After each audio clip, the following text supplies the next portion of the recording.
नमस्कार। आज कई वर्षों के बाद आप सबसे बात कर रही हूँ। श्री कृष्ण के जन्म को लेकर जन सामान्य में अनेक भ्रम हैं, जबकि कृष्ण जन्म, जीवन, जगत सब कुछ तर्क से परे है। जन्म से लेकर मृत्यु तक की जो जीवन यात्रा है वह कृष्ण है। इस यात्रा में आने वाले सुख दुख, उतार चढ़ाव, समस्या समाधान सब कुछ तो कृष्ण है। अंधकार में प्रकाश, निराशा में आशा कृष्ण ही तो हैं। वैसे तो कृष्ण जन्म की कथा अलौकिक है।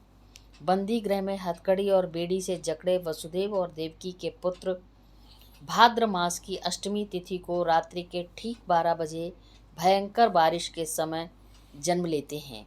उनके जन्म के समय बंदी गृह के दरवाजे अपने आप खुल जाते हैं।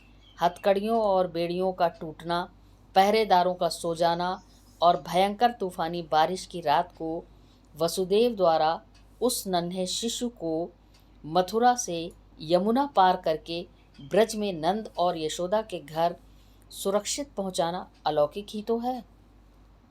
लेकिन यह घटना सामान्य स्तर पर एक रोचक कहानी जैसी लग सकती है। अब यहाँ स्पष्ट करना आवश्यक है कि श्री कृष्ण सृष्टि का पूर्ण अवतार हैं।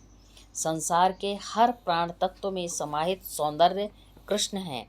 जन्म में जीवन, प्रकृति का वसंत कृष्ण, पक्षियों का कलरव कृष्ण, पशुओं की शक्ति कृष्ण, बच्चों का माधुर्य कृष्ण, यौवन का आकर्षण कृष्ण, वृद्धावस्था का अनुभव, भावना में संगीत, नृत्य और अनुभव कृष्ण और मृत्यु में अमृत आत्मा रूप कृष्ण हैं। जन्म प्रक्रिया में होने वाले परिवर्तन को इन प्रतीकों द्वारा स्पष्ट किया गया है कि कंस जैसे क्रूर शासक में भी जन्म को रोकने की सामर्थ्य नहीं है, अर्थात सृजन को रोकने की सामर्थ्य नहीं है। उसके द्वारा किए गए सारे प्रबंध, सारी योजनाएं निष्फल हो जाती हैं। यह श्री कृष्ण का अच्युत रूप है।